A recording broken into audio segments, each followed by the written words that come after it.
Sometimes a child's eyes hold more pain than the world should allow. In a Viking village, where winter has claimed yet another family, a small girl stands alone among the ashes of what once was home. The villagers walk past her, as they always do with orphans. But Bjarke the Broad-Backed, a giant blacksmith known for his silence, stops when he sees her.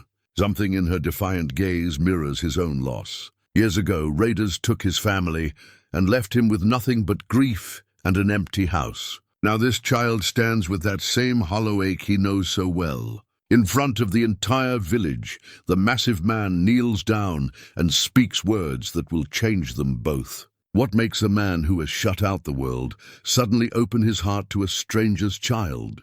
Before we jump back in, tell us where you're tuning in from, and if this story touches you, make sure you're subscribed, because tomorrow I've saved something extra special for you.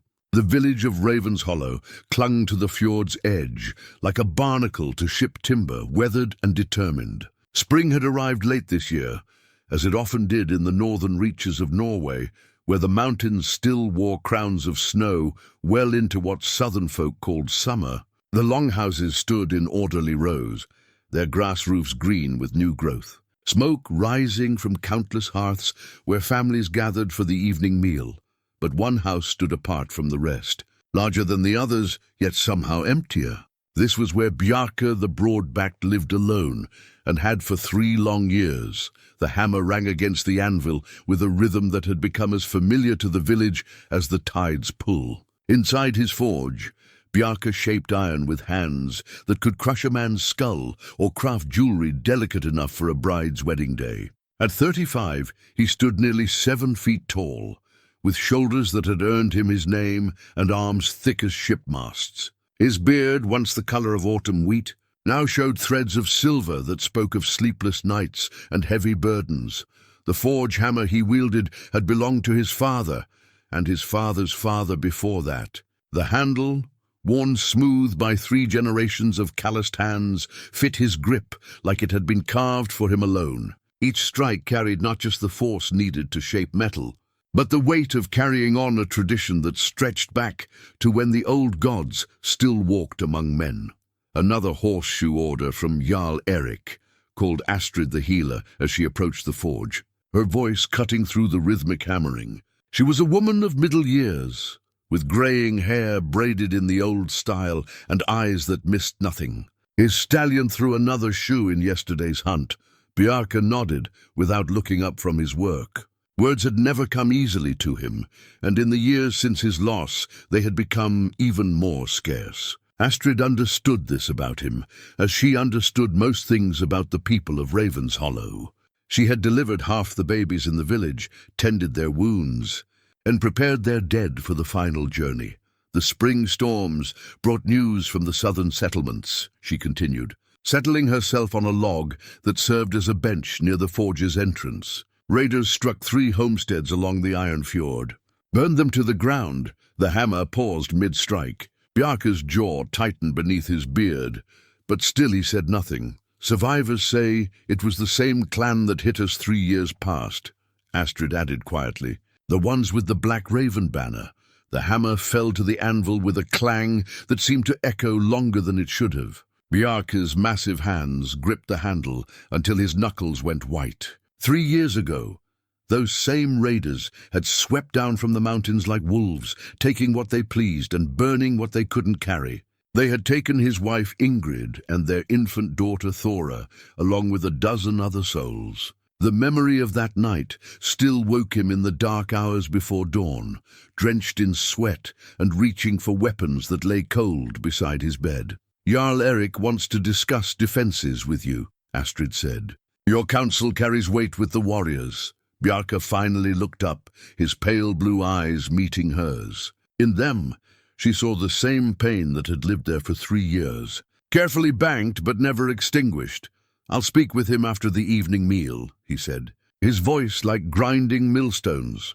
Astrid nodded and rose to leave, but paused at the forge's threshold. You know, Bjarke, the gods have strange ways of healing old wounds. Sometimes they send us exactly what we need, even when we think we need nothing at all. The healer's words lingered in the air after she departed, mixing with the smoke and sparks. Bjarke returned to his work, but found his rhythm disturbed. The hammer strikes came irregularly now, his mind elsewhere. As the sun tracked across the sky, the village came alive with its daily rhythms. Children chased each other between the longhouses, while their mothers prepared meals and mended nets. The young warriors practiced with sword and shield in the common area, their shouts mixing with the laughter of playing children. Old Olaf the storyteller sat by the well, regaling anyone who would listen with tales of glory days and distant lands. From his forge, Bjarke could see it all, but felt removed from it, like watching life through thick ice. He had once been part of that community, had laughed with the other men over ale, had watched his own wife tend their garden while their daughter took her first wobbling steps. Now he was like a ghost haunting his own life. The afternoon wore on, and Bjarke found himself walking toward the well for water. As he approached, he noticed a commotion near the burned ruins of what had once been the Eriksson homestead. A cluster of villagers had gathered, their voices carrying the particular tone that meant either very good news or very bad trouble. "Move along, child," he heard Harold the fisherman say, not unkindly but firmly. "There's nothing left here for you." "The family's all gone," added Bridget the weaver. "Best you find your way to the next settlement. Perhaps they'll have use for another pair of hands." Through the crowd, Bjarke caught sight of what held their attention, a small figure standing amid the charred timbers and ash. A girl, perhaps 8 or 9 years old, dressed in clothes that had once been fine, but were now little more than soot-stained rags. Her hair, the color of autumn leaves, hung in tangled waves around a face that was streaked with dirt, but held eyes that burned with defiance. "I'm not moving," the child said, her voice small but steady. "This is my home." "Child," said Astrid, who had joined the crowd, "your home is gone. Your family—" "I know they're gone," the girl snapped, clutching something small and bright to her chest. "I watched them die. But this is still my home, and I'm not leaving." The villagers exchanged uncomfortable glances. Orphan children were not uncommon in their harsh world, but they were usually taken in by relatives or traded to other settlements where they might be useful. This child had appeared with the spring thaw, apparently having survived the winter alone in the ruins. Such resilience was remarkable, but it also posed a problem. Raven's Hollow had little surplus food or space for charity cases. Bjarke found himself stepping closer, though he couldn't say why. Through the gaps between the adults, he studied the child's face. There was something familiar in her expression, a look he had seen in his own reflection on the darkest nights. It was the face of someone who had lost everything but refused to surrender. "The girl can't stay here," Jarl Erik announced as he approached the group. The village leader was a man of middle years, graying but still strong, with the bearing of one who had earned his position through both battle and wisdom. "We barely have enough stores to see our own people through to the next harvest." "But where can she go?" asked Astrid. "The nearest settlement is 3 days' walk, and she's just a child." "Children grow strong through hardship," Erik replied, though his tone suggested he took no pleasure in the words. "It's the way of things." The girl's chin lifted higher, if such a thing were possible. "I don't need your charity," she said. "I can take care of myself. I've been doing it all winter." "Eating what?" asked Harold. "There's been nothing to hunt or gather since the first snow." The child's defiance wavered for just a moment, and Bjarke saw her swallow hard. He noticed how her dress hung loose on her small frame, how her cheeks had the hollow look of someone who had known true hunger. Yet still she stood straight, clutching whatever treasure she held against her chest. "I managed," she said simply. In that moment, something shifted in Bjarke's chest, like ice cracking on a winter pond. He saw himself in this child's stubborn refusal to bend, in her determination to stay where she belonged, despite the cost. But more than that, he saw the shadow of his own daughter, the one he had never gotten to watch grow up, never gotten to teach the hard lessons of survival and strength. The crowd began to disperse as Erik's word spread. The girl would have to leave, and that was that. But as the adults walked away, shaking their heads and murmuring about the harsh necessities of life, Bjarke remained. The child noticed him for the first time, looking up and up until her neck craned back to meet his eyes. For a long moment they regarded each other in silence, the giant blacksmith and the stubborn orphan, both shaped by loss, both bearing scars that ran deeper than flesh. "What's your name?" Bjarke asked, his voice gentler than it had been in years. "Sigrid," she replied, surprised into honesty by the question. "Sigrid Eriksdotter, daughter of Erik? The same Erik who—" "Not this Erik," she said quickly, gesturing toward the departing Jarl. "Erik Ironhand, who held lands to the south before the Black Ravens came." Bjarke nodded slowly. He had heard of Erik Ironhand, a minor Jarl who had tried to stand against the raiders' advance. A brave man who had died for his courage, along with his family, except not all his family. "Apparently. Show me what you're holding," Bjarke said.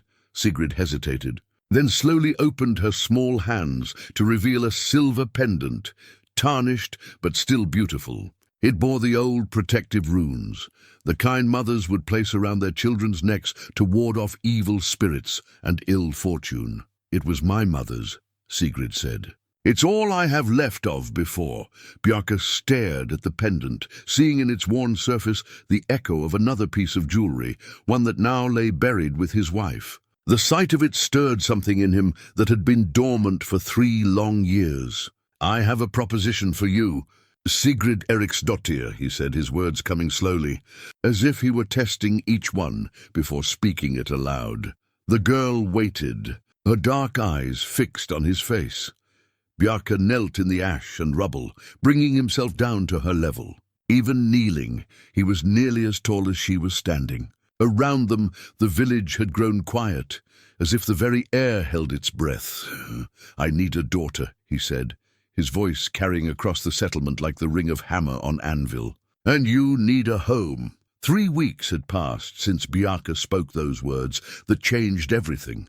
3 weeks since Sigrid Eriksdottir had walked into his empty longhouse and filled it with a presence that was both foreign and strangely familiar. The adjustment had not been easy for either of them.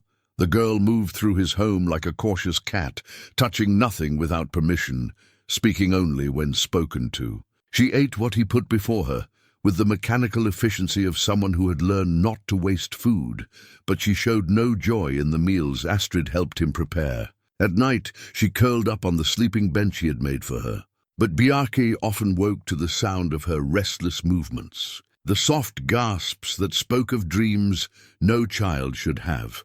On this particular morning, as dawn light filtered through the smoke hole in the roof, Bjarke found Sigrid already awake, sitting on her bench with her knees drawn up to her chest. The silver pendant, her mother's pendant, caught the early light as it hung around her neck. "Did you sleep at all?" he asked, keeping his voice low. She shook her head, then seemed to remember her manners. "No, sir. I'm sorry if I disturbed you." "You didn't disturb me."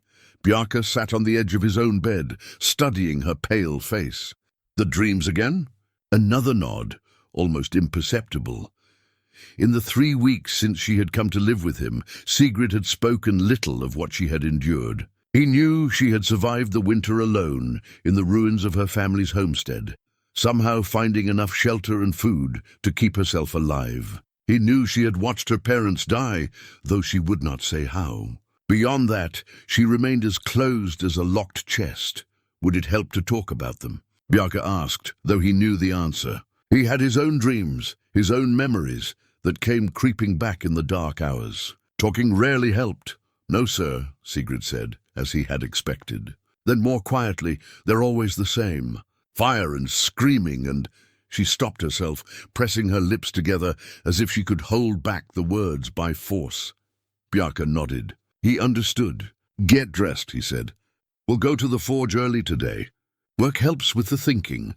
As they made their way through the village, Bjarke noticed the looks they received. Some of the villagers smiled and nodded, approving of his decision to take in the orphan. Others watched, with the calculating eyes of people who wondered if charity would weaken their community. The children, as children often did, stared openly at Sigrid as she passed. "There goes the ash girl," he heard young Magnus whisper to his companion. "My mother says she's cursed." Says the fire spirits follow her wherever she goes. Sigrid's step faltered, but she kept walking. Her small hand crept up to touch the pendant at her throat. Ignore them, Bjarke said quietly. They speak from ignorance. But as the day wore on, it became clear that the whispers were affecting her more than she wanted to admit. At the forge, where she usually sat quietly watching him work, she seemed jumpy and distracted. When he handed her a piece of smooth iron to hold while he shaped it, she nearly dropped it. Careful, he said. Hot metal shows no mercy to careless hands. I'm sorry, she said quickly. I'll be more careful. Sigrid. He set down his hammer and looked at her directly. What the children say, it means nothing. You are not cursed. How do you know? The question burst out of her like water through a cracked dam. What if I am? What if the fire spirits really do follow me? What if she stopped breathing hard? Because I know what cursed looks like, Bjarke said simply. I've lived with it for 3 years. That evening, as they sat by the fire eating the fish stew Astrid had taught him to make, Sigrid finally spoke the words that had been building inside her. I want to go back, she said. Back where? To my home. To where it happened. She looked up at him with eyes that held too much knowledge for her years. I need to see it again. In the daylight, Bjarke set down his spoon. Why? Because I can't remember their faces, she whispered. My parents.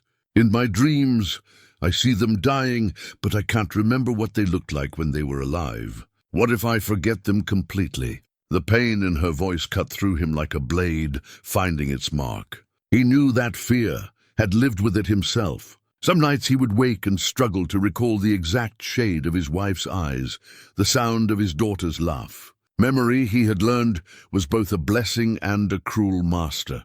We'll go tomorrow, he said. The next morning they walked south along the fjord toward the ruins of her family's homestead. The spring air was crisp and clean, carrying the scent of pine and new grass. Seabirds wheeled overhead, their cries echoing off the water. It should have been a pleasant walk, but Sigrid grew more tense with each step. The burned homestead sat in a small valley, sheltered by hills on 3 sides. What had once been a prosperous farm was now little more than charred timbers and scattered stones. Wildflowers had begun to grow up through the ashes, nature already beginning the slow work of reclaiming what man had built. Sigrid stopped at the edge of the ruins, her breathing shallow and quick. Take your time, Bjarke said. She walked slowly through the remains, stopping here and there to touch a piece of burnt wood or a fragment of pottery. Finally, she knelt by what had once been the hearth and began to dig through the ashes with her bare hands. What are you looking for? Bjarke asked. My father kept a wooden box here, she said, her voice tight with concentration, hidden beneath a loose stone. He said it held our family's most precious things. She dug deeper, and suddenly her fingers found something solid. With Bjarke's help, she pulled up a scorched wooden box, its lid warped by heat but still intact. Inside, wrapped in oiled cloth that had somehow survived the flames, were treasures indeed.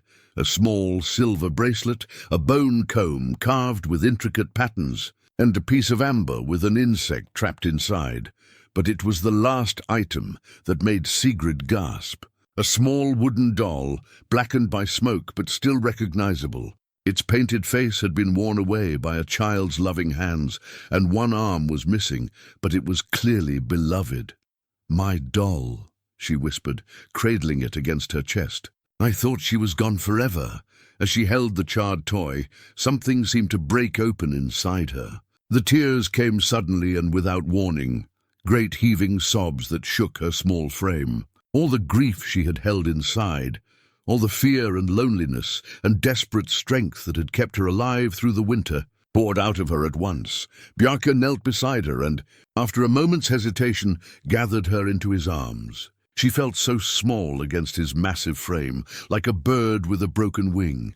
For a long time they knelt there among the ashes, while she cried out 3 weeks of stored-up sorrow. I watched them die, she finally said, her voice muffled against his shoulder. The raiders came at night. My father fought them, but there were too many. They killed him first, then she couldn't finish. You don't have to tell me, Bjarke said gently. They made me watch, she continued anyway, as if the words had been poisoned arrows she needed to draw from her flesh.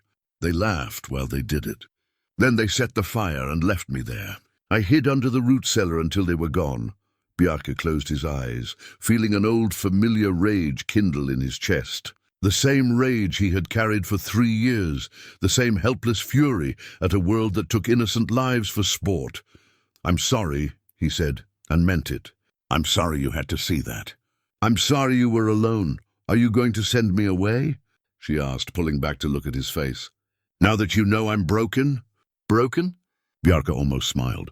"Child, you survived a winter alone in these ruins. You faced down an entire village that wanted to turn you out. You're not broken, you're steel."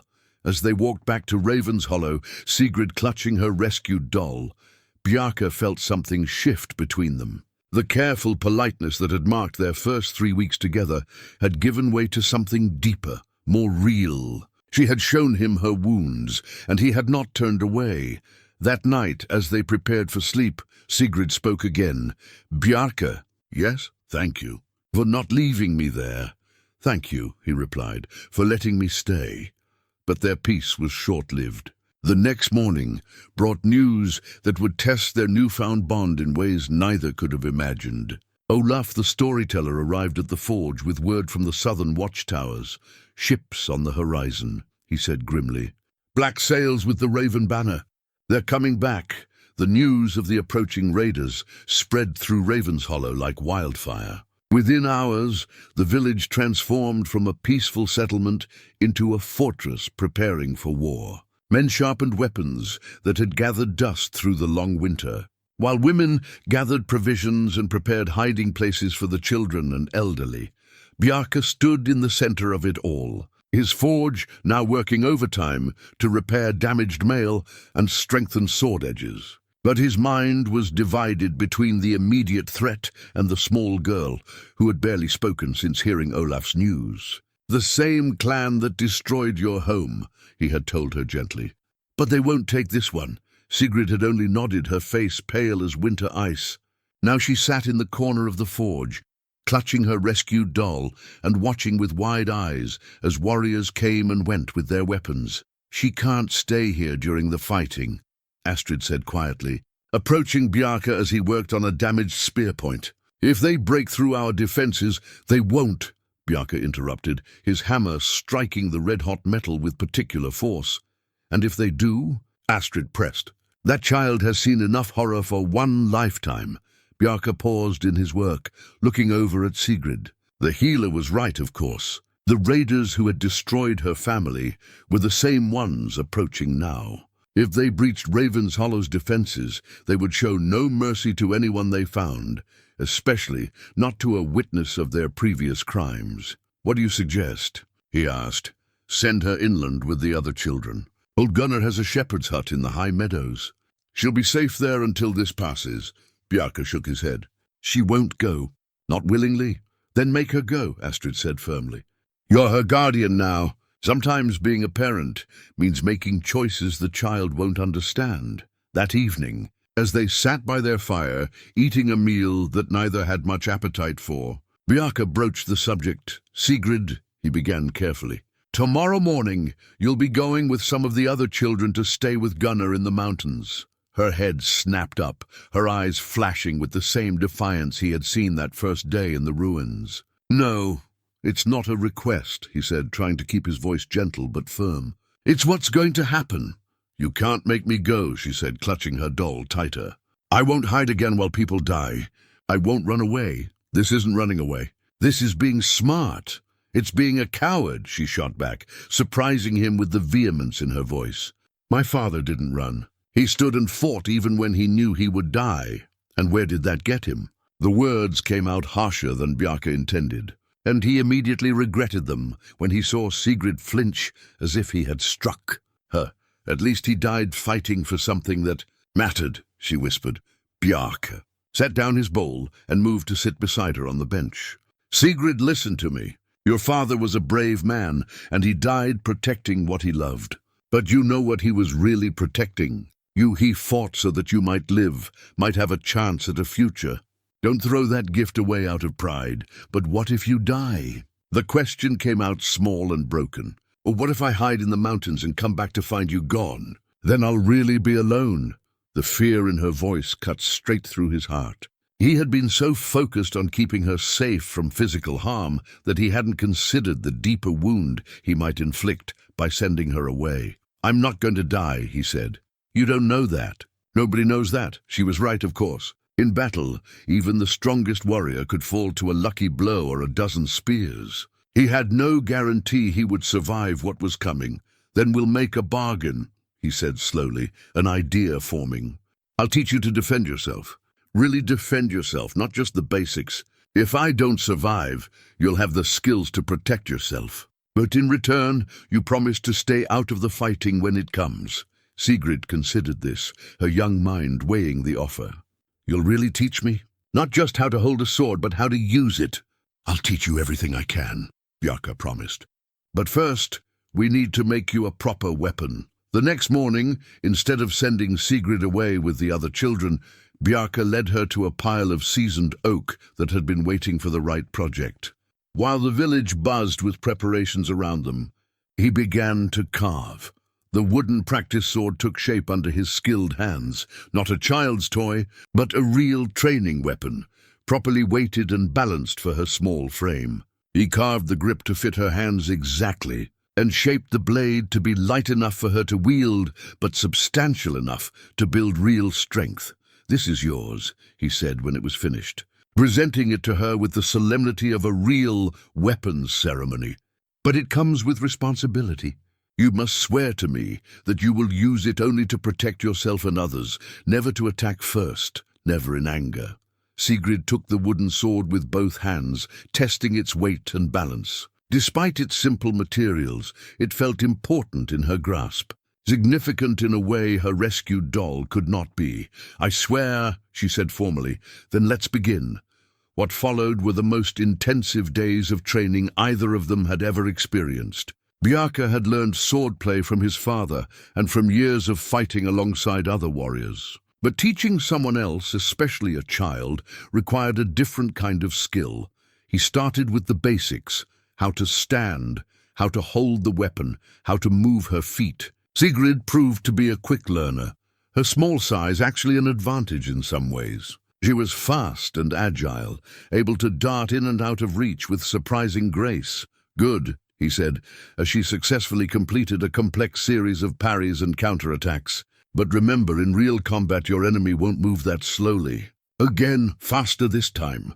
As they trained, other villagers stopped to watch. Some disapproved of teaching weapon skills to a child, especially a girl. Others, particularly the younger warriors, were impressed by her progress. "She's got natural timing," observed Erik the Jarl, watching as Sigrid managed to tag Bjarke's shoulder with her practice sword. "And courage. Perhaps too much courage." "Courage can be guided," Bjarke replied, parrying another of Sigrid's attacks. "Cowardice cannot be cured." During their rest periods, Bjarke found himself talking to Sigrid about things he had never shared with anyone. He told her about his own daughter, how he had planned to teach her these same skills when she was old enough. He spoke of his wife, who had been fierce in her own right, able to defend their home with both sword and sharp wit. "Do you miss them?" Sigrid asked during one such conversation. "Every day," he admitted.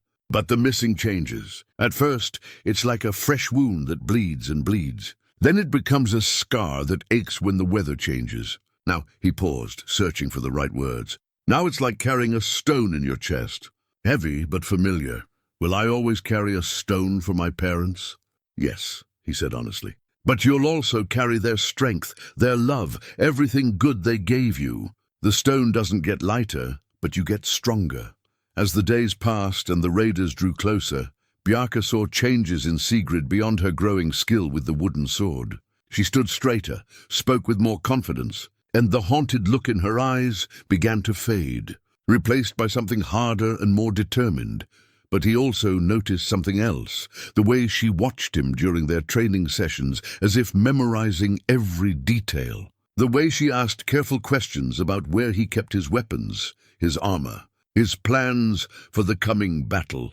She was preparing for the possibility that he might not survive, and that knowledge both filled him with pride and broke his heart. The raiders arrived on the fourth day, their black-sailed longships appearing like storm clouds on the horizon. From the watchtower, the lookouts counted 7 vessels, more than had attacked 3 years ago. Word spread quickly through Ravenshollow that this was no mere raiding party, but a full war band seeking conquest. Bjarke stood on the village's wooden palisade, watching the ships draw closer. Beside him, Jarl Erik studied the approaching force with the calculating eye of a veteran warrior. "They've grown bolder," Erik muttered, "or more desperate. 7 ships means they're planning to stay, not just raid and run." "Then we give them nothing to stay for," Bjarke replied, his massive hands gripping the palisade rail until the wood creaked. Below them, the village had transformed into a fortress. The women and children had been moved to the great hall, which could be defended from multiple directions. Warriors took positions along the walls and behind barricades. Everyone who could hold a weapon had one, from grizzled veterans to boys barely old enough to shave. But it was one particular figure that drew Bjarke's attention. Down in the courtyard, Sigrid moved among the defenders, carrying water and messages with the serious efficiency of someone twice her age. The wooden practice sword hung at her side, and she had insisted on wearing a small shirt of mail that Astrid had hastily altered to fit her. "She should be with the other children," Erik observed, following Bjarke's gaze. "Try telling her that," Bjarke said grimly. "I've learned that some battles aren't worth fighting." As if sensing their attention, Sigrid looked up and caught Bjarke's eye. Even from a distance, he could see the determination in her stance, the way she held herself ready for whatever might come. In the past few days, she had changed from a broken child into something harder, more resilient. The change both impressed and worried him. The first attack came at sunset, when the raiders' ships had finally reached the shore. They disembarked in good order, their leader, a giant almost as large as Bjarke himself, shouting commands as they formed into battle lines. "Harald Blackbear," Erik spat, recognizing the raider chief. "I should have known. He's been gathering followers all along the coast, promising them easy wealth and soft targets." Bjarke studied the enemy leader, noting the man's size and the way the other raiders deferred to him. Harald Blackbear wore a bearskin cloak over his mail, and his helmet was crowned with antlers that made him look like some primitive forest god. But it was the axe in his hands that caught Bjarke's attention, a massive 2-handed weapon that few men could even lift, much less wield effectively. "He's mine," Bjarke said quietly. "Don't let pride make you foolish," Erik warned. "Blackbear has killed more men than you've shod horses, perhaps. But I have something he doesn't." "What's that?" Bjarke looked down at Sigrid again, still moving purposefully through the courtyard. "Something to protect." The raiders' first assault was probing, testing the strength of Ravenshollow's defenses. They sent small groups against different sections of the palisade, looking for weak points, while their archers provided covering fire. The villagers responded with their own arrows and spears, and the air filled with the whistling of projectiles and the sharp crack of weapons against shields. Bjarke fought from the main gate, his great forge hammer proving as deadly against armor as it was effective against iron. Each swing crushed shields and sent raiders stumbling backward. But even as he fought, part of his attention remained on Sigrid. She had positioned herself near the great hall, helping to coordinate the defense of the women and children. But Bjarke could see her constantly looking toward the fighting, her hand never straying far from her wooden sword. She wanted to join the battle, and it was taking all her self-control to honor their agreement. The first assault lasted until full darkness, then broke off as the raiders retreated to regroup. The defenders had held, but at a cost. 3 men lay dead, and twice that number bore wounds that would keep them from the next fight. "They're testing us," Erik said, as the War Council gathered in the Great Hall. "Learning our strength, our tactics. The real attack will come tomorrow. We hurt them too," said Thorvald, the blacksmith's son. "I saw at least 5 of theirs fall." 5 out of more than 100, Erik replied grimly. "We need to do better than that, or they'll overwhelm us through pure numbers, As the council debated strategy, Bjarke noticed Sigrid sitting quietly in the corner, listening to every word. Her young face was serious, thoughtful, as if she were weighing each plan and finding them wanting. "What are you thinking?" he asked her during a break in the discussions. "They have too many men," she said simply. "Even if we kill 2 for everyone we lose, they'll still win." "You're right. So what would you do?" Sigrid was quiet for a long moment, her fingers absently stroking the wooden sword at her side. "My father used to tell stories about the old battles, from when his grandfather fought the Danes. He said the best victories came when you made your enemy fight where they were weak, not where they were strong." "Go on. All their strength is in numbers," she continued, warming to her theme. "But numbers don't help much in a narrow space. What if we could force them to attack where only a few could come at once?" Bjarke felt a stirring of excitement as he followed her logic. The bridge approached to the harbour. It's barely wide enough for 3 men abreast. And if we blocked their retreat to the ships, they'd have to fight to the death or surrender. He looked at her with new respect. "That's good thinking." Dangerous but good. When Bjarke presented the plan to the War Council, it met with mixed reactions. The strategy was sound, but it would require dividing their already small force and taking significant risks. "It could work," Eric admitted reluctantly. "But if we fail to cut off their retreat, we'll be caught between their main force and their ships." "Then we don't fail," Bjarke said simply. The plan they settled on was audacious. Half their warriors would hold the village's defenses, making it appear as if they were preparing for another siege. Meanwhile, a picked force would circle around through the hills and attack the raiders' ships, cutting off their escape route.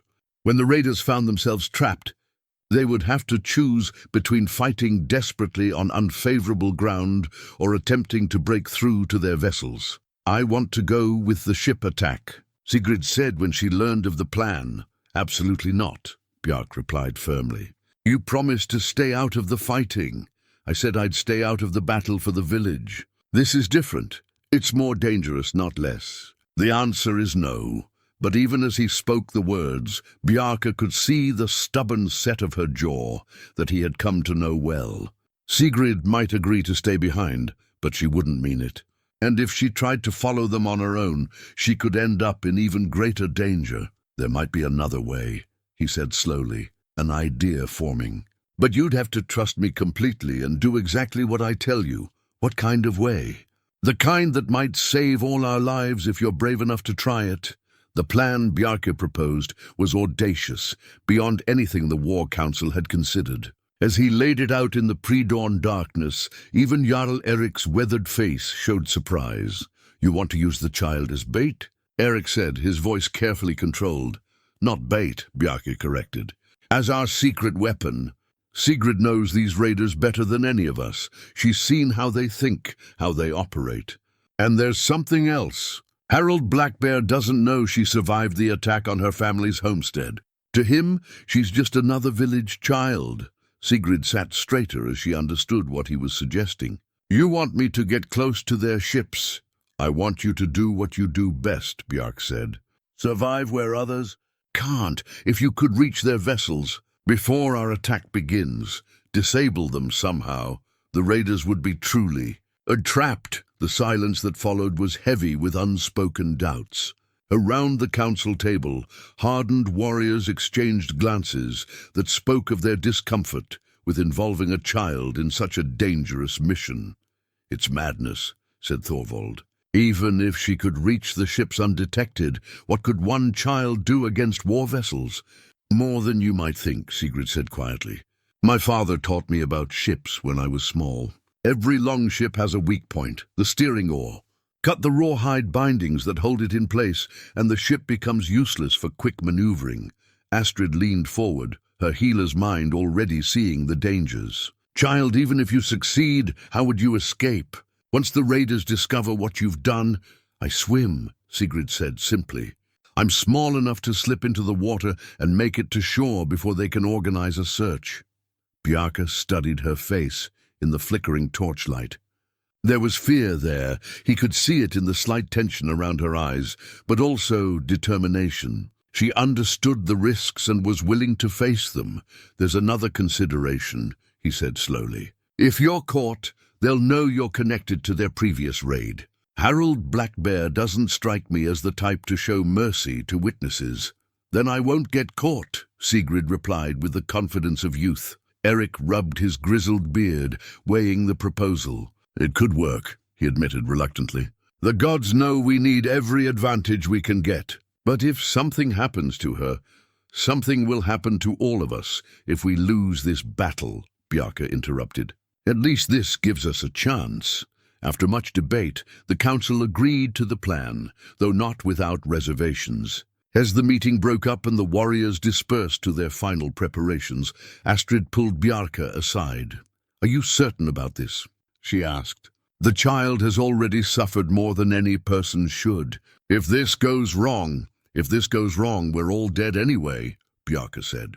"But if it goes right, she'll have saved her new home and everyone in it. That's worth something. And if she doesn't survive it?" Bjarke was quiet for a long moment. "Then at least she'll die fighting for something that matters, instead of hiding in fear." "I think she'd prefer that." As the sun climbed toward noon, Sigrid prepared for her mission with the methodical care of a veteran warrior. She blackened her face and hands with soot from the forge, making herself nearly invisible against the dark water. Her wooden practice sword she left behind. It would only slow her in the water. Instead, she carried a small iron knife that Bjarke had forged for her, its blade sharp enough to cut through rawhide bindings. "Remember," Bjarke said, as they reviewed the plan one final time, "wait for our signal before you move. When you see the smoke from the signal fire, that means we're in position. You'll have maybe 10 minutes before the attack begins." "I understand," Sigrid said. Then more quietly, "Bjarke, what if I'm not fast enough? What if I can't disable enough ships?" "Then you get out of there and save yourself," he said firmly. "Even if you only manage 1 or 2 ships, that's better than nothing. But I have faith in you. You're stronger than you know." As afternoon wore into evening, the raiders made their preparations for what everyone knew would be the decisive battle. Their campfires dotted the shoreline like fallen stars, and the sound of weapons being sharpened carried across the water. Harold Blackbear moved among his men, his massive figure unmistakable even at a distance. Bjarke led his picked force through the hills as darkness fell, circling wide around the raider camp. 20 of Raven's Hollow's best warriors followed him, moving like shadows through the pine forest. Each man knew that failure meant not just their own deaths, but the destruction of everything they held dear.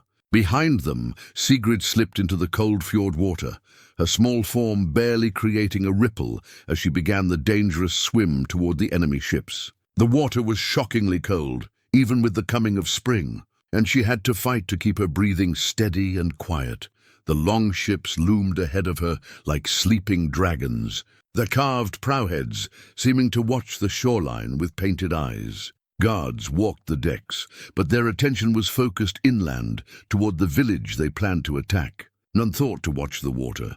Sigrid reached the first ship and clung to its hull, listening to the footsteps above her head. When she was certain the guard had moved to the far end of the deck, she pulled herself up with the silent grace of a cat. The steering oar stood unmanned at the stern, its massive blade extending into the water. Her knife made quick work of the rawhide bindings that held the steering mechanism in place. In a real battle, the ship would still be maneuverable for a few minutes, but when the bindings failed completely, it would become uncontrollable, likely to ram its own allies or run aground.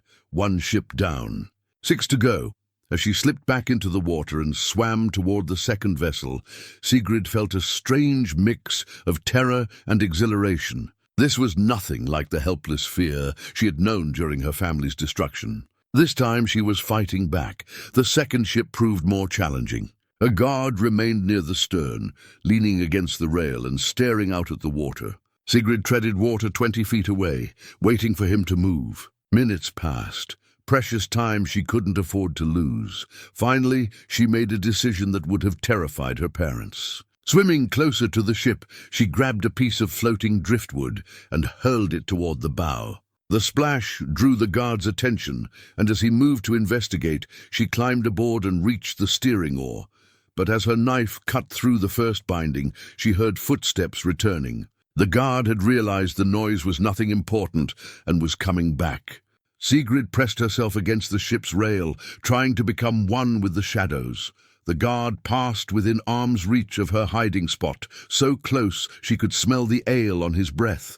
For a heart-stopping moment he paused, his head turning as if he sensed something amiss. Then he continued his patrol, muttering under his breath about jumping fish.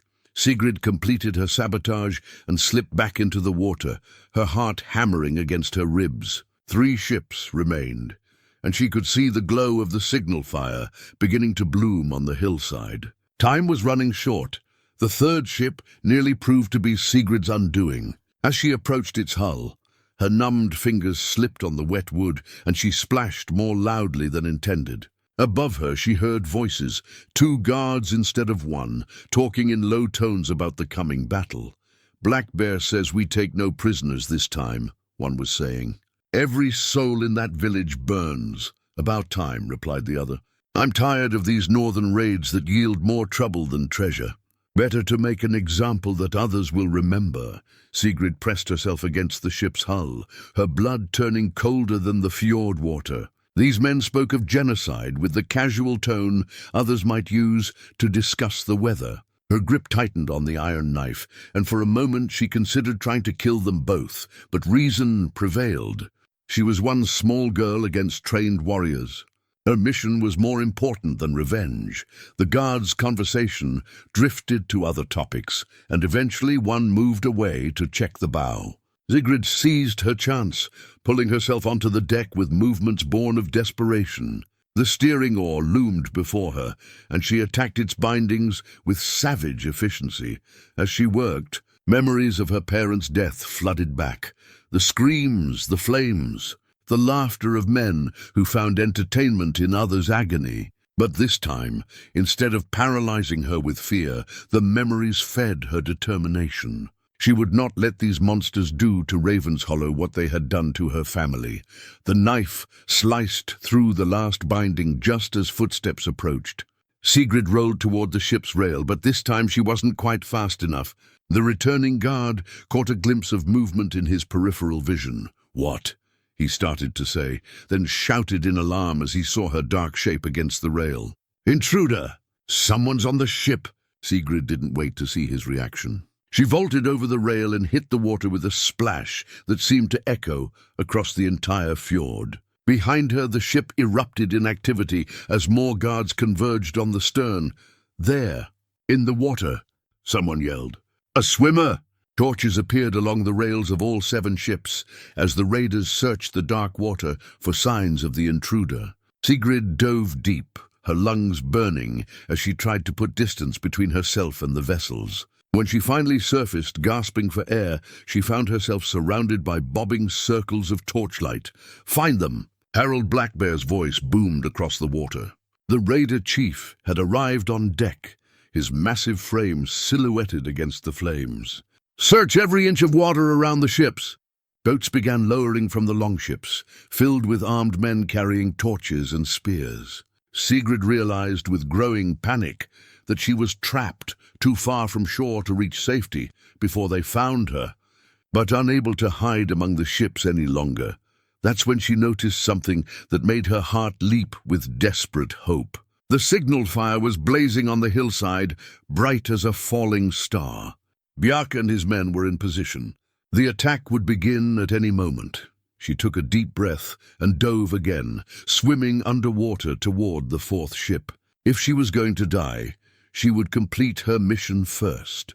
Meanwhile, on the hillside above the raider camp, Bjarke watched the commotion around the ships with a mixture of pride and terror. Sigrid had clearly succeeded in damaging at least some of the vessels, but now she was in immediate danger. "We have to attack now," whispered Thorvald, pointing at the boats searching the water. "Before they find her." "Not yet," Bjarke replied, though every instinct screamed at him to charge down the hill and rescue the girl he had come to love as a daughter. "She needs more time to finish the job." "She's going to get herself killed," Eric muttered. "She's going to save all our lives," Bjarke said with more confidence than he felt. "Have faith," Below them, the raiders were organizing a systematic search of the water.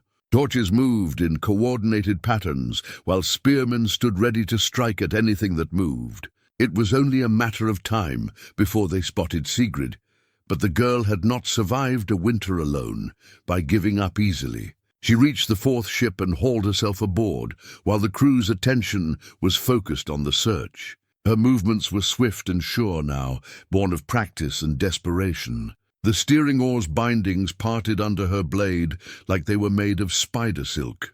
As she prepared to slip back into the water, a new sound reached her ears, the rhythmic splash of oars as a search boat approached her hiding spot. She peered over the rail and saw 6 armed men rowing directly toward her position. There was nowhere to run. The boat would reach the ship before she could swim to safety, and other search parties had spread out to cover the surrounding water. For the first time since beginning her mission, Sigrid felt the cold grip of true despair. Then inspiration struck. Instead of trying to escape, she moved to the ship's bow and began working on the mooring lines that held it in place. If she couldn't disable the steering, perhaps she could set the ship adrift to crash into its neighbors. Her knife soared through the thick rope just as the search boat pulled alongside. She heard voices calling up to the ship's crew, asking if they had seen anything suspicious. In moments, they would climb aboard and find her. Sigrid made a decision that surprised even her. Instead of hiding or trying to swim away, she stood up on the ship's rail, clearly visible to everyone below. "Looking for me?" she called out in her clear young voice. The effect was electric. Shouts erupted from the search boat, and torches swung toward her position. But before anyone could react, she dove from the rail in a perfect arc that carried her well beyond the reach of their spears.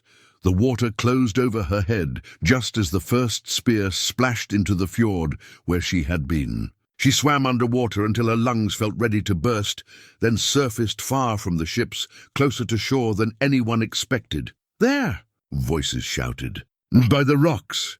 But Sigrid was already moving, using every bit of swimming skill her father had taught her during peaceful summer days that seemed like another lifetime. She reached a cluster of large boulders that jutted from the water near the shoreline and pulled herself up onto the largest one. From her rocky perch, she could see the chaos she had created. 2 ships had already begun to drift as their severed mooring lines failed, and she could hear curses from the crews as they discovered the damaged steering oars. The search boats were converging on her position, but they would have to navigate carefully around the rocks.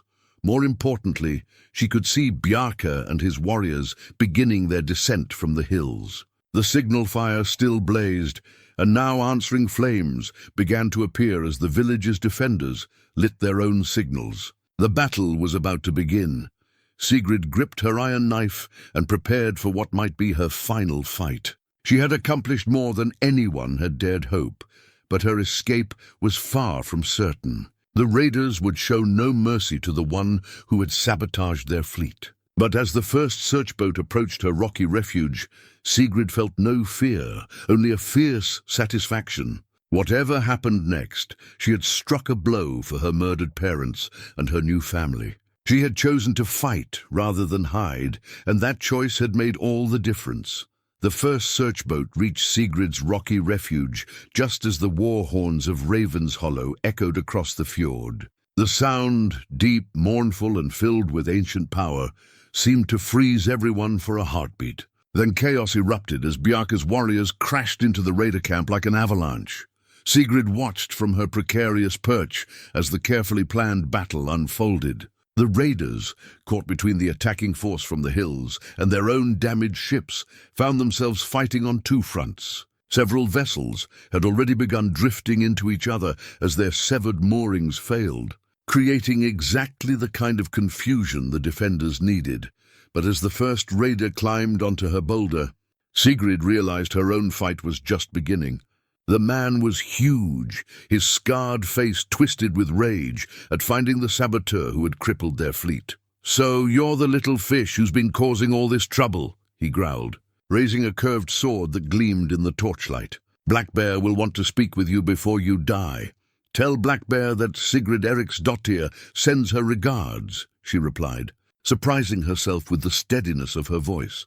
The raider's eyes widened. "Eric's daughter? But Eric Ironhand's line died 3 years ago. We made sure of that." "You made sure of nothing," Sigrid said, and launched herself at him with her iron knife. The man was a trained warrior, but he had expected to face a cowering child, not a fury with a blade. Sigrid's knife found the gap between his mail shirt and leather greaves, slicing deep into his thigh. He roared in pain and swung his sword in a wild arc that would have taken her head off if she hadn't ducked. The fight was brief but vicious. The raider's size and strength should have made it no contest, but the narrow confines of the boulder worked in Sigrid's favor.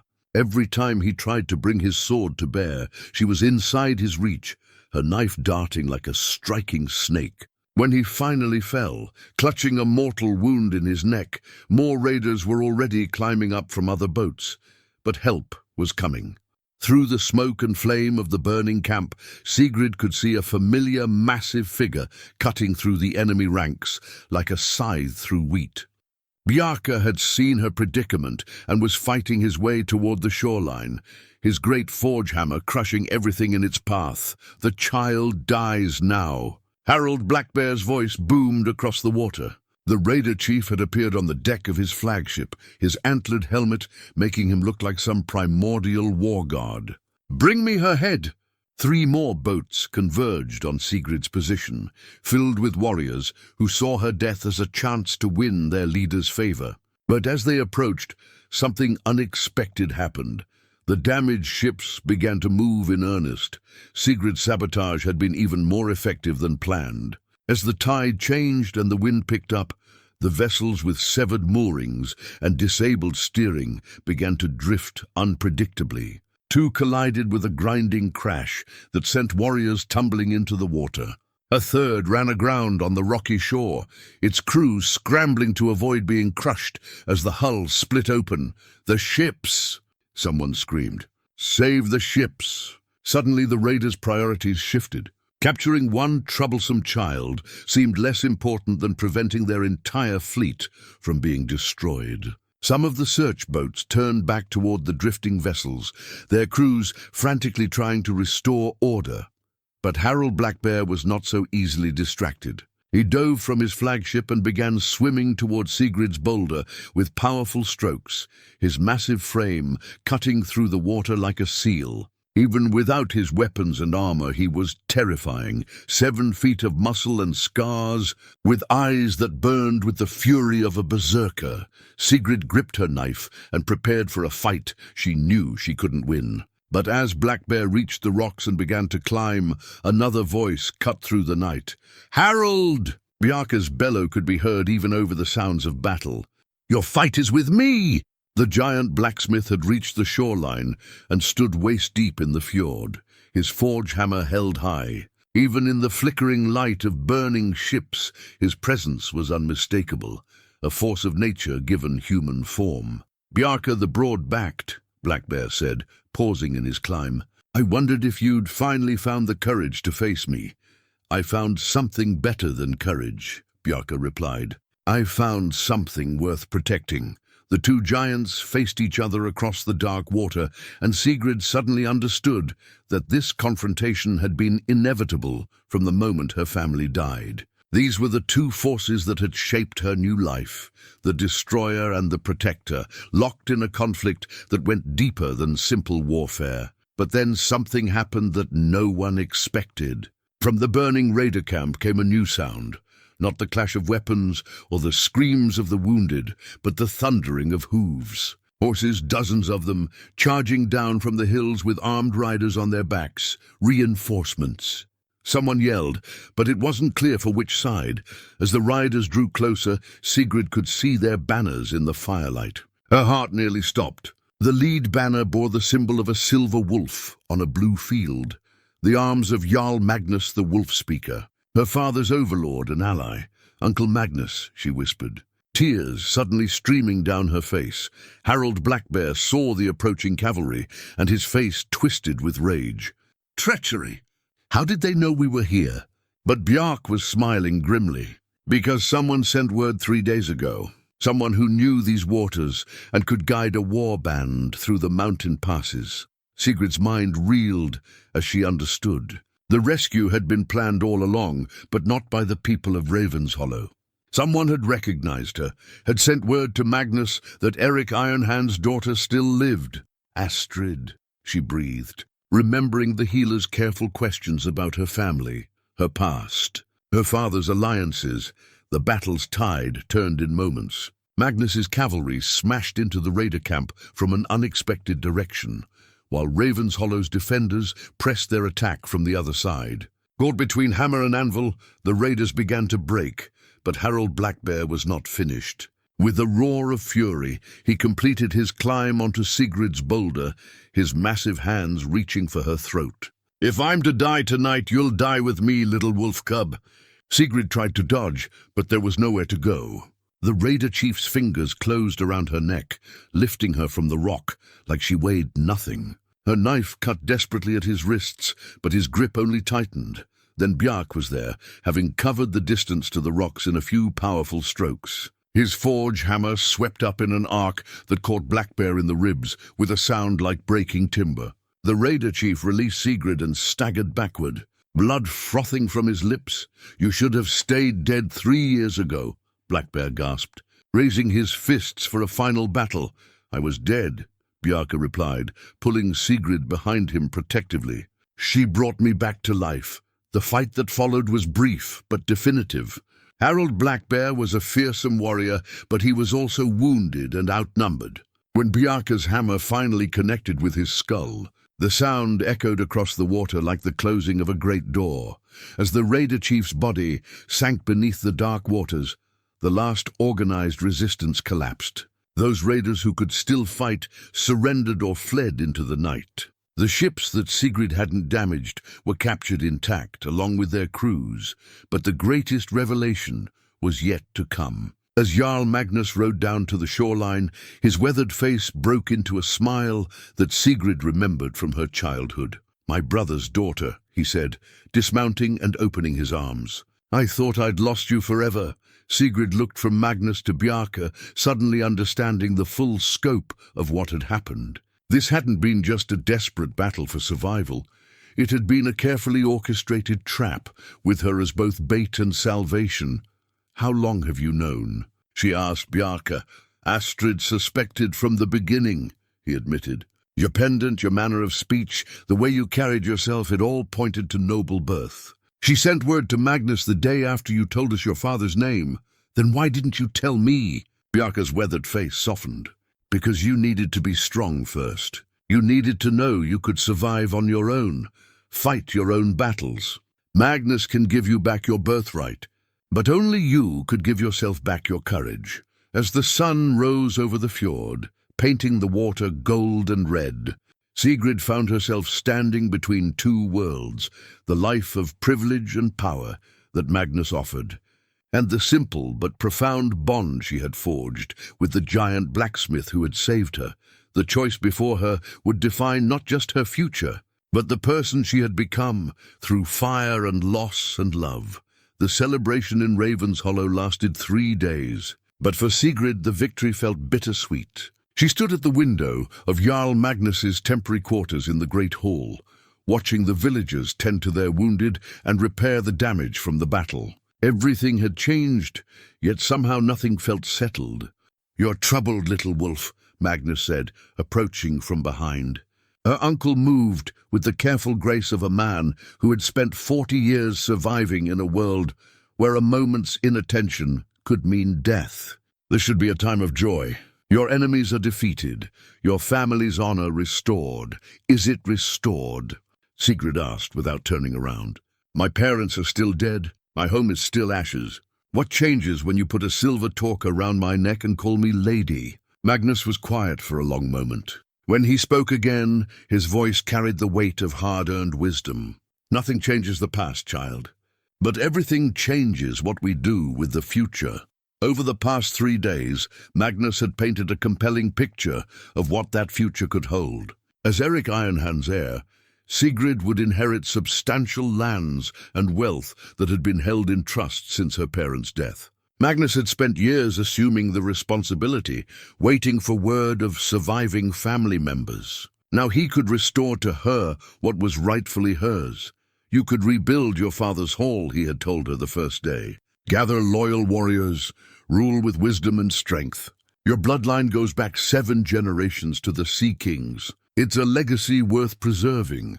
But every time Magnus spoke of legacy and birthright, Sigrid found her thoughts drifting to a certain forge, to the rhythm of hammer on anvil, to the gentle strength of calloused hands that had taught her to defend herself and believe in her own worth. "Where is Bjarke?" she asked. "Where he always is," Magnus replied with a slight smile.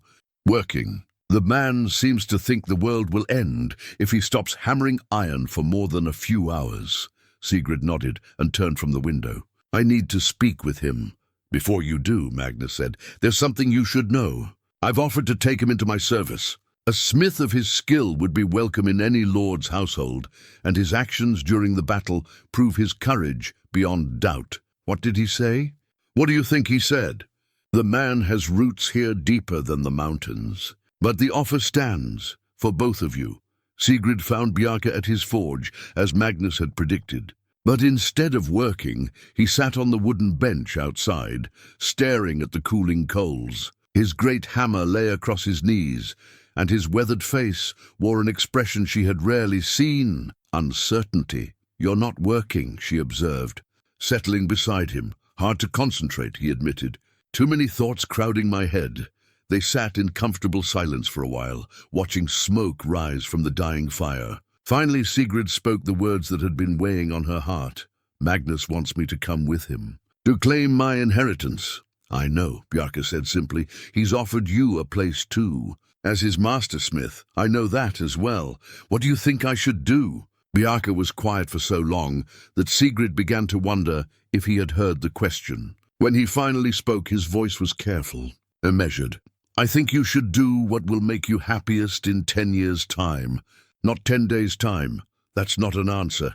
It's the only answer I can give you." He looked at her directly then, his pale blue eyes serious. "Sigrid, you're not my blood daughter, no matter how much my heart wishes otherwise. I have no right to make this choice for you, but you have an opinion. I have many opinions, most of them selfish." Sigrid turned to face him fully. "Tell me the selfish ones first." A ghost of a smile crossed Bjarke's face. "Selfishly, I want you to stay. I want to keep teaching you the forge craft. Watch you grow into the remarkable woman you're becoming. I want to walk you to your wedding someday and threaten your husband with various painful deaths if he doesn't treat you well. And the unselfish opinions? Unselfishly, I think Magnus is right. You have a chance to reclaim something precious that was stolen from you. Your father's lands, your mother's people, they're part of who you are. Staying here means giving up all of that. Or maybe it means choosing what matters most." They were interrupted by the arrival of Astrid, who approached with the purposeful stride that usually meant someone needed healing or scolding. "There you are," she said, addressing them both.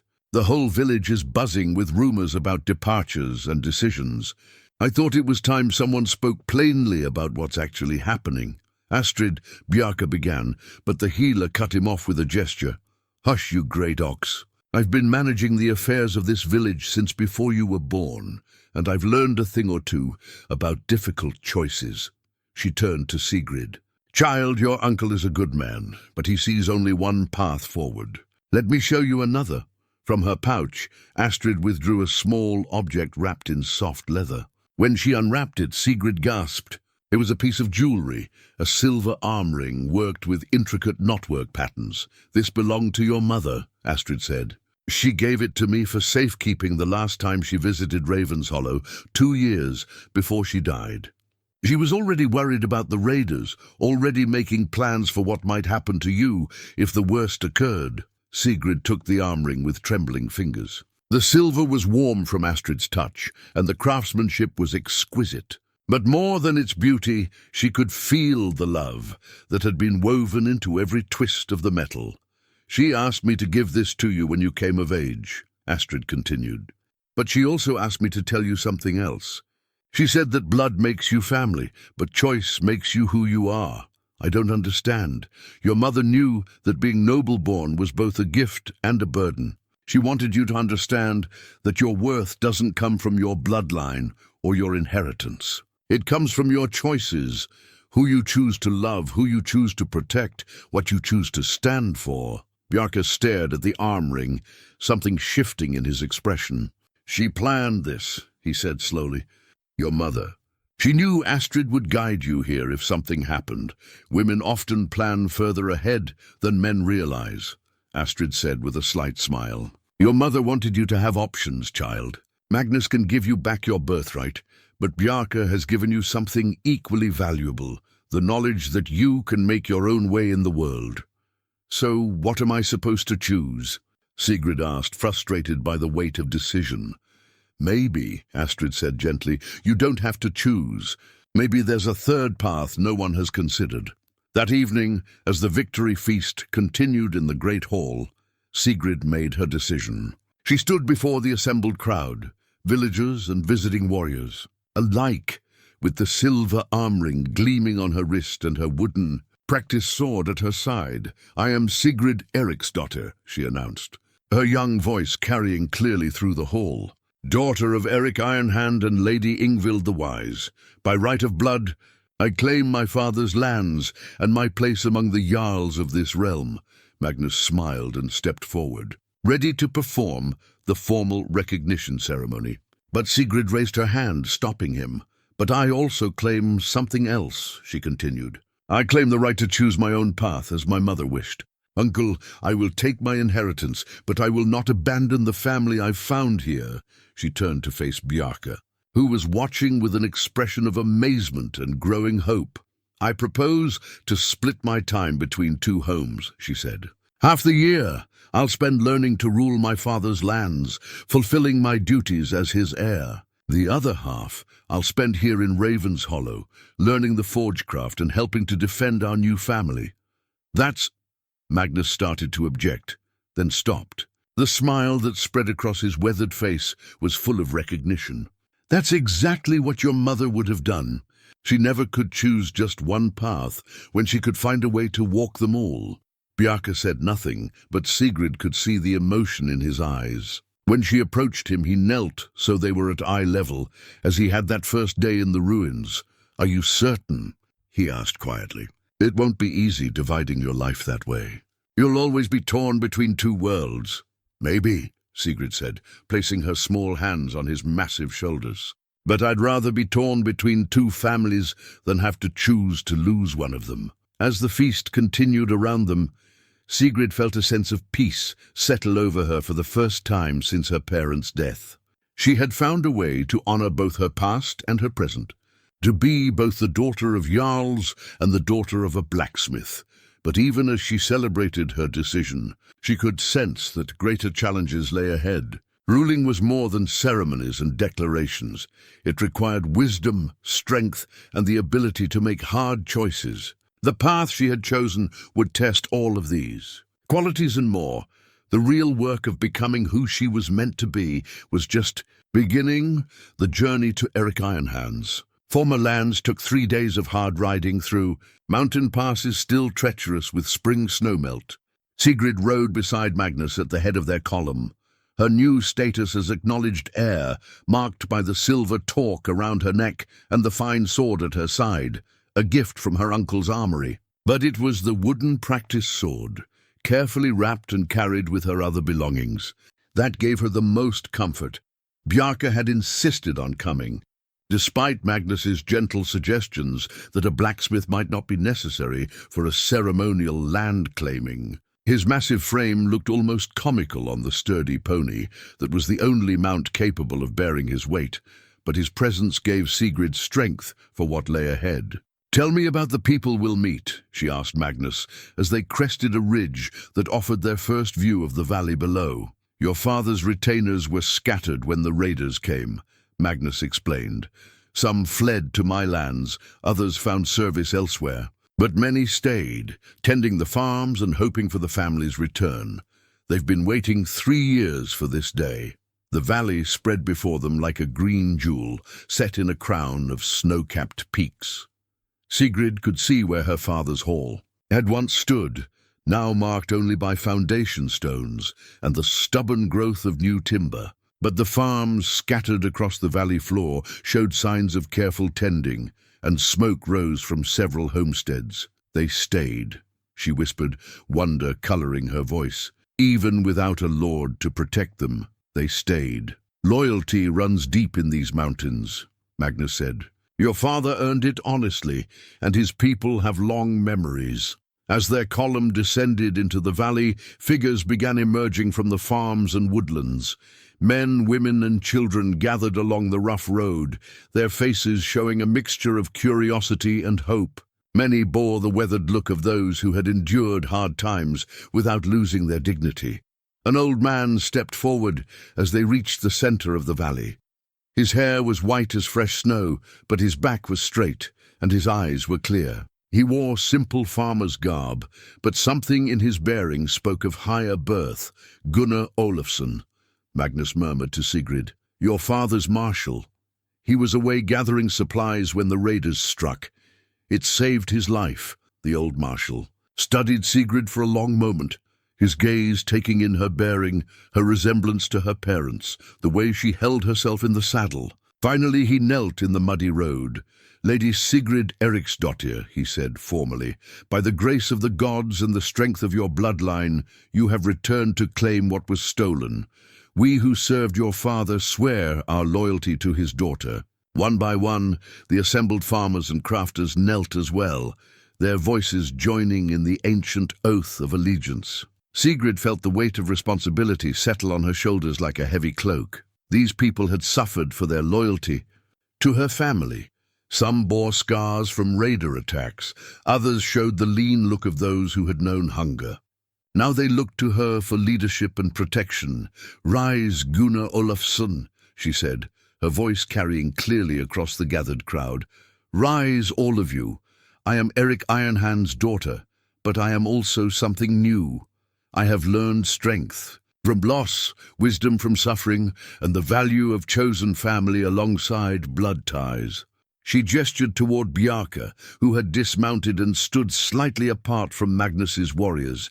This is Bjarke the Broad-Backed, who gave me shelter when I had none, who taught me to fight when I was weak, who showed me that honor is earned through deeds, not inherited through blood. He too is family now. Gunnar's weathered face showed surprise, but also approval. Any man who earned the loyalty of Eric Ironhand's daughter has earned mine as well. But as the formal ceremonies continued, Sigrid noticed tension among some of the gathered people. Not everyone seemed pleased with the turn of events. A group of younger men stood apart from the others, their expressions sullen. Their leader, a man perhaps 25 years old with the build of a warrior, watched the proceedings with barely concealed hostility.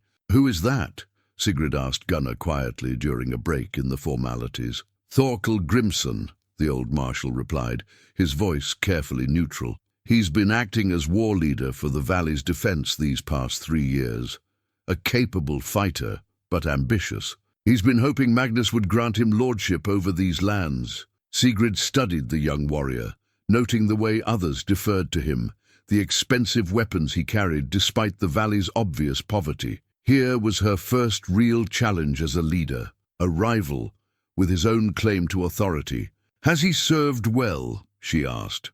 Well enough, Gunnar admitted. He's driven off raider bands twice, organized the defenses when we needed them.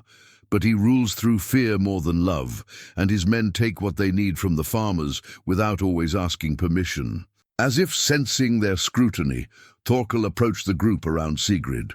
He moved with the swagger of a man accustomed to being the most dangerous person in any room, his hand resting casually on his sword hilt. So, he said without preamble, the lost princess returns to claim her throne. Tell me, little girl, what makes you think you can rule lands you've never seen, protect people you've never met? The challenge hung in the air like the scent of an approaching storm. Every eye was on Sigrid, waiting to see how she would respond to this direct confrontation of her authority. The silence stretched like a drawn bowstring as Sigrid considered her response to Thorkel's challenge. She could feel the weight of every gaze upon her, the way the crowd held its collective breath. This moment would define her reign before it had even begun. "You speak of protection," she said finally, her voice calm but carrying clearly across the gathered assembly. "Tell me, Thorkel Grimson, how many people have died under your protection these past 3 years?" Thorkel's confident expression flickered slightly. "War has its costs. Any leader knows—" "How many?" Sigrid repeated, her tone sharpening.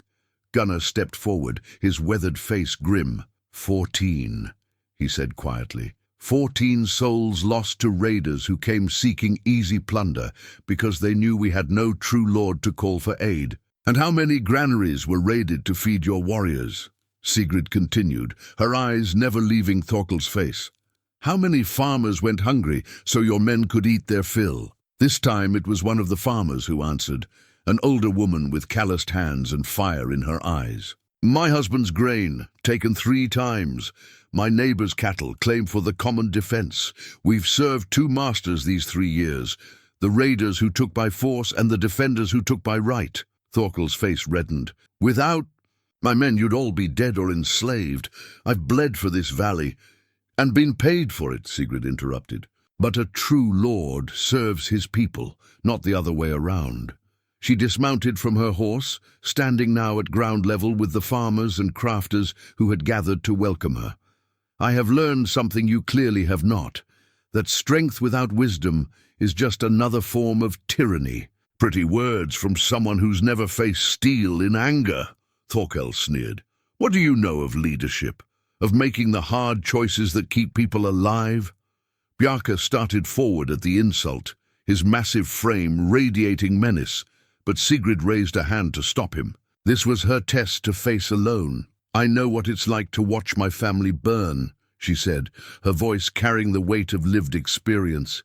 "I know what it's like to survive a winter on scraps and will alone. I know what it's like to stand against enemies who want nothing more than to see the world burn." She paused, letting her words sink in. "And I know what it's like to choose family over fear, hope over hate." "Empty philosophy," Thorkel spat. "You're still just a child playing at being grown. You want to lead? Prove you have the strength for it." The challenge was clear: trial by combat, the ancient way of settling disputes over leadership. Around them, the crowd murmured with excitement and apprehension. This was not how anyone had expected the homecoming to unfold.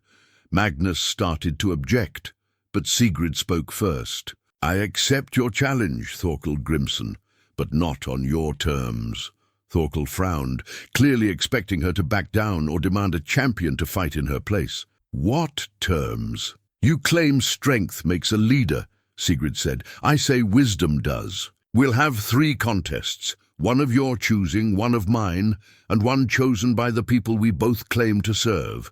Whoever wins 2 of 3 will be acknowledged as the rightful leader of this valley." It was a clever solution, and Sigrid could see approval in many faces around her. Thorkel couldn't refuse without appearing afraid, but he also couldn't rely solely on his physical advantages. "Very well," he said after a moment's hesitation. "I choose single combat with weapons of war, and I choose a test of judgment," Sigrid replied. "We'll each hear a dispute between valley folk and render justice. The people will decide whose judgment is wiser." Gunnar stepped forward to serve as referee. "And for the 3rd contest," an old woman near the back of the crowd called out, "let it be a test of sacrifice. Let each prove what they're willing to give up for the good of the valley." Murmurs of approval rippled through the assembly. It was a traditional challenge, one that had deep roots in their culture's understanding of leadership.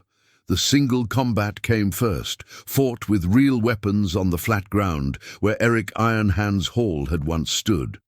Thorkel was larger than Sigrid, stronger, and far more experienced with sword and shield.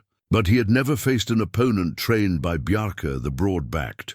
The fight was brutal, but brief. Thorkel attacked with the confidence of someone who had never lost a duel, his swordwork skilled but predictable. Sigrid gave ground steadily, letting him think he was driving her back through superior strength.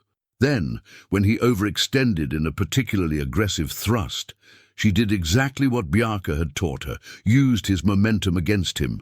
Her wooden practice sword might have been replaced by steel, but the lessons remained the same. She caught his blade on her shield, stepped inside his guard, and put her sword point to his throat before he could recover his balance. "First blood to Lady Sigrid," Gunnar announced, and the crowd erupted in cheers, but Thorkel was far from finished. As they prepared for the second contest, Sigrid could see the calculating look in his eyes. He had underestimated her once. He wouldn't make that mistake again. The test of judgment came next, with two real disputes brought before both claimants to the valley's leadership. The first involved a boundary disagreement between neighboring farmers. The second, a question of compensation for livestock killed during a raider attack. Thorkel's judgments were swift and decisive, but harsh. He ruled based on pure law and precedent, showing little concern for the human cost of his decisions. When the boundary dispute involved a widow who would lose access to her only water source under his ruling, he dismissed her tears as irrelevant to the facts of the case.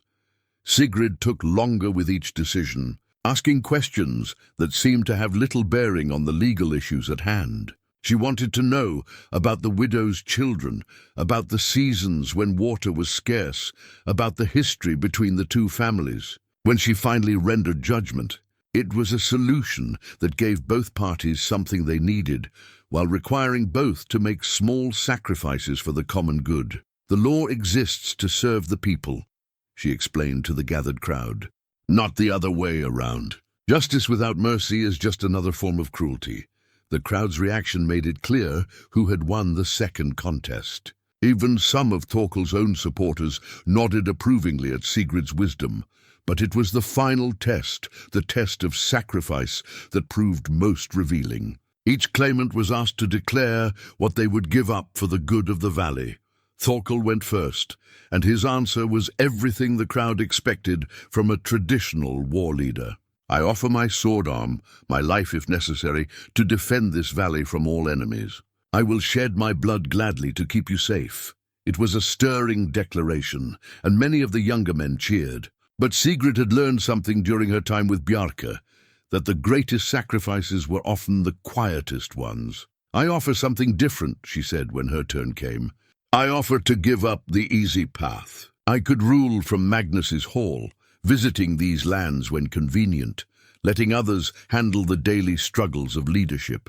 Instead, I choose to spend half my life here, learning your names, understanding your needs, sharing your burdens. I sacrifice the comfort of distance for the difficulty of true service."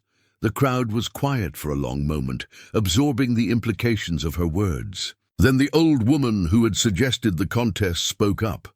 "The child offers to sacrifice her own ease for our welfare.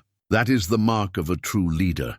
One by one, voices rose in agreement. Even some of Thorkel's supporters were nodding, recognizing the wisdom in Sigrid's approach. When Gunnar called for the final vote, it was overwhelmingly in her favor. Thorkel's face cycled through anger, frustration, and finally, a grudging respect. "You fight better than I expected," he admitted, "and think more clearly than I gave you credit for."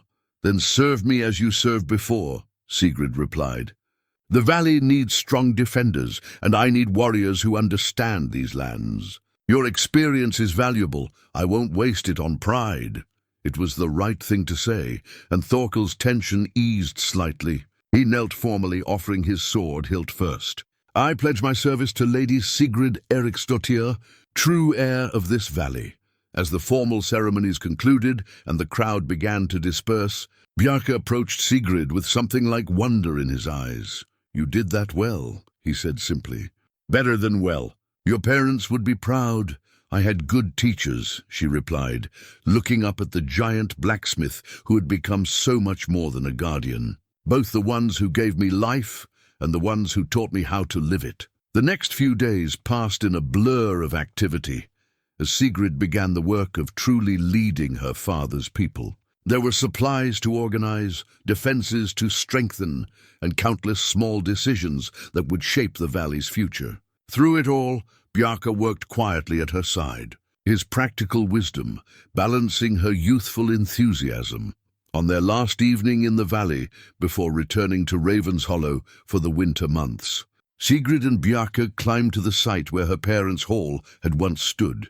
The foundation stones were still there, weathered but solid, and new growth had begun to sprout between the ancient blocks. "I'm going to rebuild it," she said, settling on one of the larger stones. "Not exactly as it was, but something new. Something that honors the past while looking toward the future." "That sounds right," Bjarke agreed, sitting beside her. "Your mother always said the best buildings were the ones that grew naturally from their foundations."